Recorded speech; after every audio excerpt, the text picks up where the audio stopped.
huge problem that is going to affect us all. Now is the time to invest in our future. To make use of my democratic voice. At least we should try to do something. The German government has to hold up their promises. Fight for the future of our children. Governments have to act now in order to avoid the worst impacts. What they are acting is like not enough, just not enough.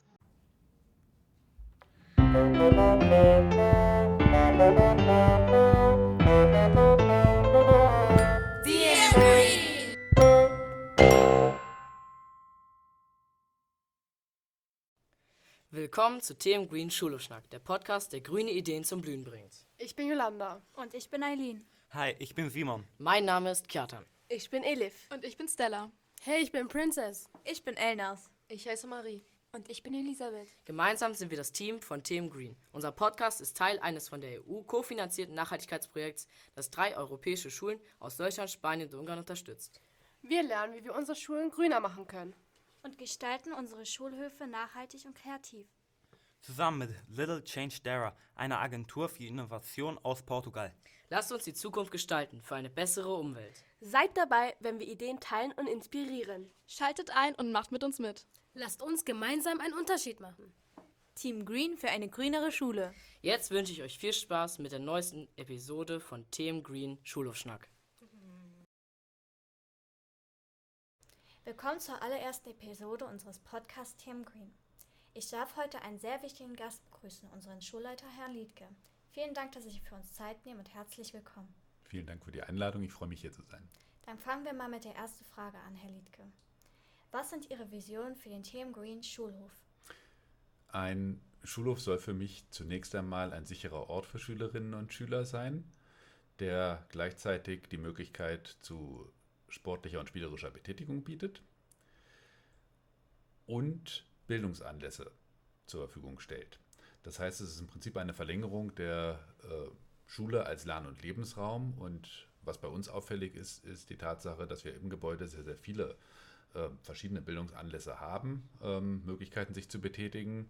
Auf dem Schulhof ist das noch nicht der Fall und das ist etwas, was anders werden soll und das habt ihr euch ja auch mit eurem Projekt auf die Fahnen geschrieben. Das finde ich toll. Klingt spannend. Haben Sie schon konkrete Ideen, wie das Thema Nachhaltigkeit, besonders Umwelt- und Klimaschutzmaßnahmen mit einfließen könnten?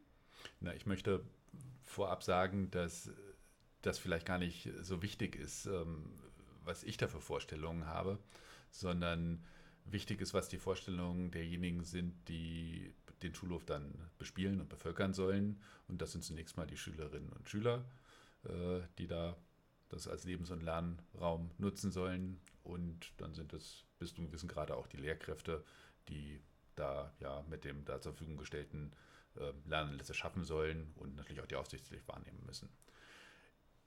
Ich habe aber nicht bloß von eurer AG, sondern auch von den anderen beteiligten Gruppen bereits tolle Vorschläge gesehen, hinter denen ich auch absolut stehen kann. Also die Idee eines Schulgartens, eines Raumes mit einer hohen Biodiversität, eines Insektenhotels, von Bienenstöcken, von Sportmöglichkeiten. Das ist alles Klimaschutz und Nachhaltigkeit und das sind tolle Ideen. Das sind gute Ansätze. Viele davon finden sich ja schon in unseren Schulhofmodellen wieder.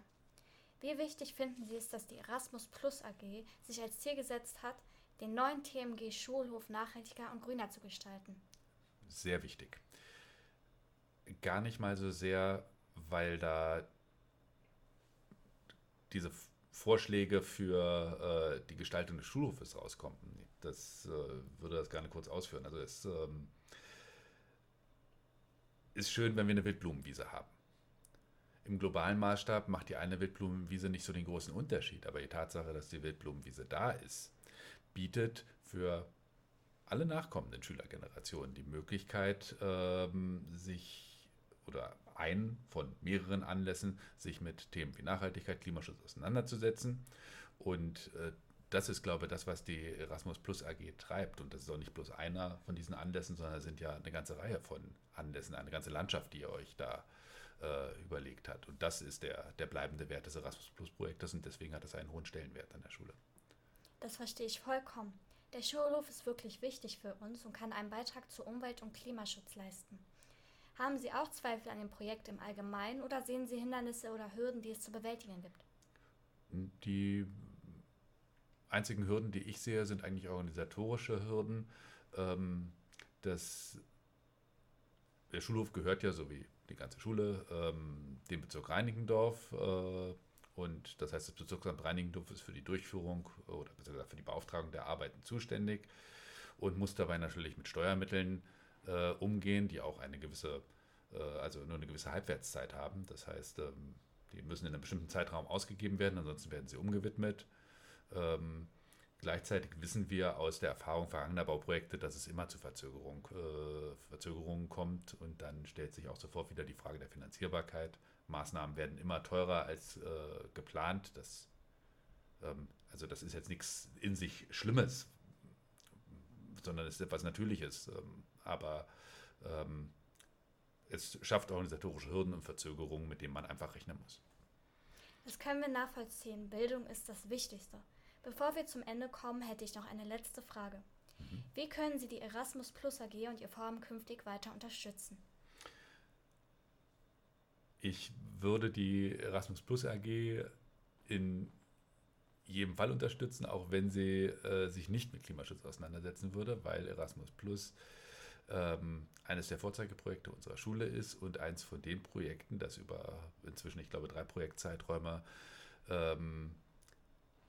Schülerinnen und Schülern ganz wichtige Einsätze und Betätigungsmöglichkeiten ermöglicht hat und in diesem Sinne selber nachhaltig ist und das ist toll. Damit kann man werben, nicht bloß bei den Schülerinnen und Schülern, die jedes Jahr sich entscheiden, bei Erasmus Plus mitzumachen, sondern natürlich auch bei den Eltern, die dann die Entscheidung treffen, okay, besuche ich diese Schule oder nicht. Und deswegen kriegt das Erasmus Plus Projekt von mir jede Unterstützung, die die Erasmus Plus Gruppe sich wünscht. Das klingt toll und vielversprechend. Vielen Dank, Herr Liedke. Sehr gerne.